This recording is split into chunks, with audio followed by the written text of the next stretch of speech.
Good morning बच्चों। यह हमारी आज की वर्कशीट है। वर्कशीट नंबर है 8 और डेट है 23/6/2021। हम सबसे पहले देखते हैं कि इस वर्कशीट में हमें क्या चीज़ सीखने को है। तो इसमें सबसे पहले दिया हुआ है तत्व के बारे में, तत्व किसे कहते हैं। फिर उसके बाद है धातु और अधातु किसे कहते हैं, इनके बीच अंतर दे रखा है और साथ में उपधातु किसे कहते हैं उसके कुछ उदाहरण भी दे रखे हैं। और अंत में पाठ से संबंधित या इस वर्कशीट से संबंधित प्रश्न दे रखे हैं जिसके उत्तर हमें ढूंढने हैं और उत्तर हमें इन प्रश्नों के उत्तर लिखने भी हैं। तो हम अपनी वर्कशीट को स्टार्ट करते हैं। इसमें दे रखा है तत्व किसे कहते हैं। तो तत्व हमारे आसपास बहुत से ऐसे पदार्थ हैं जिनका उपयोग हम शुद्ध रूप में ही करते हैं। यह दो प्रकार के होते हैं, तत्व और दूसरा है यौगिक। तत्व वह मूल रूप है, यहाँ दे रखा है इन्होंने, तत्व पदार्थ का वह मूल रूप है जिसे रासायनिक प्रक्रिया द्वारा अन्य सरल पदार्थों में विभाजित नहीं किया जा सकता। यानी जो तत्व होते हैं वो ऐसे पदार्थ हैं जिनको किसी भी रासायनिक प्रक्रिया के द्वारा अन्य पदार्थों में उसको हम विभाजित नहीं कर सकते हैं, तो इनको तत्व कहा जाता है। और ये जो तत्व होते हैं वो एक ही प्रकार के कणों से मिलके बने होते हैं। सामान्यतया इन्हें धातु, अधातु और उपधातु में इनको वर्गीकृत किया जाता है। यानी तत्व जो हैं वो 3 प्रकार के होते हैं या उनको 3 रूपों में, 3 भागों में बांटा जाता है, धातु, अधातु और उपधातु। अब ये तीनों होते क्या हैं, तो धातुओं की जो प्रॉपर्टी होती है, जो गुणधर्म है, वो यहाँ पे बताए गए हैं। और इसके साथ साथ अधातु, इनके भी गुणधर्म बताए गए हैं। तो इन्होंने दे रखा है ये हमारा तत्व है और तत्व यहाँ पे धातु, अधातु और साथ में उपधातु, ये 3 भागों में तत्वों को बांटा गया है। इनके गुणधर्म या इनमें जो अंतर होते हैं वो सामने सामने दिखाए गए हैं। जैसे पहला अंतर दे रखा है इन्होंने, जो धातुएं होती है यह चमकीली तथा ठोस होती है। यानी तत्वों में ऐसे तत्व जो चमकीले होंगे, जो ठोस अवस्था में होंगे, उन्हें धातु कहते हैं। और इसी तरह से ऐसे तत्व जो चमकीली ना हो उनको अधातु कहा जाता है। इसी प्रकार से दूसरा पार्ट है, यह ताप तथा विद्युत की सुचालक होती है। यानी कि ताप यानी हीट जो होती है, ऊष्मा इससे आसानी से प्रवाहित हो सकती है और इसी तरह से विद्युत धारा इससे आसानी से प्रवाहित हो सकती है। जबकि अधातु जो होते हैं उनसे ताप यानी हीट और विद्युत धारा ये प्रवाहित नहीं होते हैं या आसानी से प्रवाहित नहीं होते हैं। इसी प्रकार से जो धातुएं होती है वो तन्य होती है। तन्य का अर्थ ये है कि अगर इनको हम खींचें तो खींच के इन्हें तार के रूप में परिवर्तित किया जा सकता है। जबकि अधातुएं जो होती है वो तन्य नहीं होती और उनको खींचकर तार के रूप में परिवर्तित नहीं किया जा सकता। इसका उदाहरण हमें दे रखा है इन्होंने, सोना, चांदी तथा एल्यूमिनियम। सोना, सोना है, चांदी है, तांबा है, एल्यूमिनियम है, ये सारी की सारी धातुएं हैं। और हमें पता है कि इनकी तारें भी बनाई जाती है। तार बनाने का कारण ये है कि इनको आसानी से क्योंकि खींचा जा सकता है, इसीलिए इनकी तारें भी बनाई जा सकती हैं।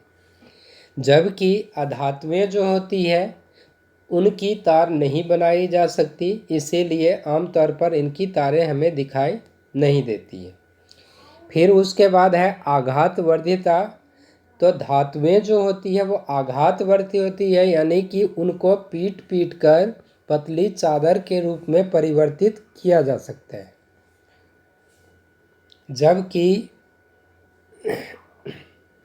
जबकि अधातुएं जो होती है वो आघातवर्ती नहीं होती, यानी उनको पीट पीट कर हम पतली चादर के रूप में परिवर्तित नहीं कर सकते। अगर हम उनको पीटेंगे तो वो फिर कई पार्ट में टूट जाते हैं, जैसे इन्होंने दे रखा है, यह भंगुर होती है। इसी प्रकार से जो धातुएं होती है ये प्रतिध्वनि पूर्ण होती है, जिसे इंग्लिश में सोंडस कहा जाता है।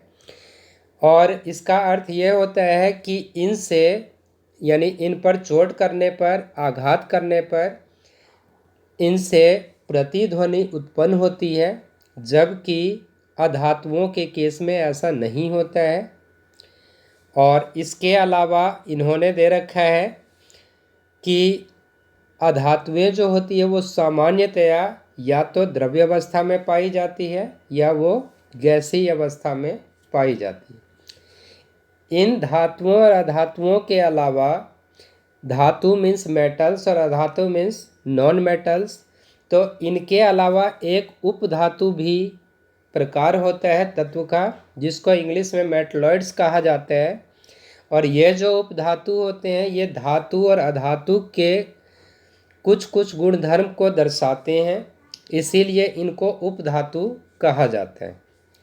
अब ये तो है हमारी वर्कशीट। अब हम देख लेते हैं कि इसमें इससे संबंधित जो प्रश्न हैं उनके उत्तर क्या होने चाहिए। तो सबसे पहला जो प्रश्न पूछा गया है वो प्रश्न है, तत्व किसे कहते हैं, यह मिश्रण से किस प्रकार भिन्न होते हैं। तो तत्व जैसे कि हमें ऊपर यहाँ इस पाठ में बताया गया है, तत्व जो होते हैं वो पदार्थ का वह मूल रूप है जिन्हें रासायनिक प्रक्रिया द्वारा, यहाँ पे दे रखा है इन्होंने, जो हमने स्टार्ट में देखा था, तत्व पदार्थ का वह मूल रूप है जिसे रासायनिक प्रक्रिया द्वारा अन्य सरल पदार्थों में विभाजित नहीं किया जा सकता। ये हमारे तत्व हैं। और ये मिश्रण से किस प्रकार भिन्न है।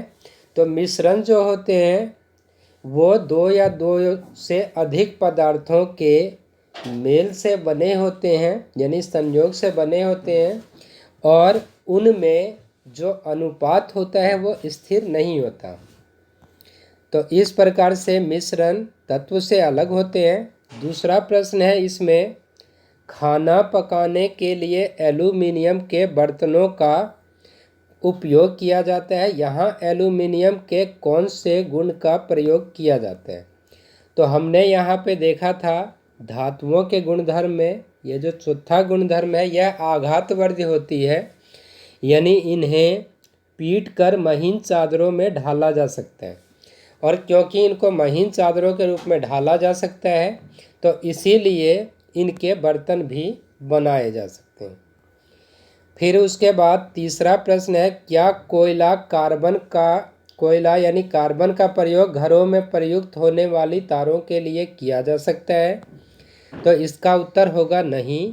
कारण उसका ये है कि अभी हमने ऊपर देखा है कार्बन जो है एक अधातु है, और जो अधातुएं होती है, अधातुएं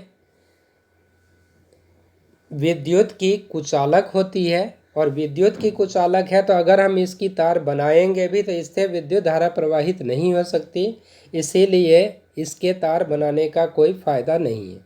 इसके अलावा क्योंकि कोयला यानी कि कार्बन जो है अधातु होने के कारण ये तन्य नहीं होते, यानी तन्य का मतलब तनी का मतलब है कि इनको खींच खींच कर हम लंबी तार के रूप में परिवर्तित नहीं कर सकते हैं, इसलिए भी इनकी तार नहीं बनाई जा सकती। उसके बाद लास्ट क्वेश्चन है आघातवर्ध्यता और तन्यता को परिभाषित कीजिए। तो आघातवर्ध्यता का अर्थ होता है पीट पीट कर पतली चादर के रूप में परिवर्तित करना, और तन्यता का अर्थ होता है खींच खींच कर तारों के रूप में परिवर्तित करना। तो ये आघातवर्ध्यता और तन्यता हो गया। तो इस प्रकार से ये वर्कशीट हमने समझ ली है और इसके प्रश्नों के उत्तर को भी डिस्कस कर लिया है। तो उम्मीद है सभी बच्चों को वर्कशीट समझ आ गई होगी। इसको दोबारा से रिवाइज करना है तथा रिवाइज करने के बाद प्रश्नों के उत्तर लिखकर समय पर ग्रुप में भेज देना है ताकि वर्कशीट चेक की जा सके और इसका रिकॉर्ड रखा जा सके। Thank you.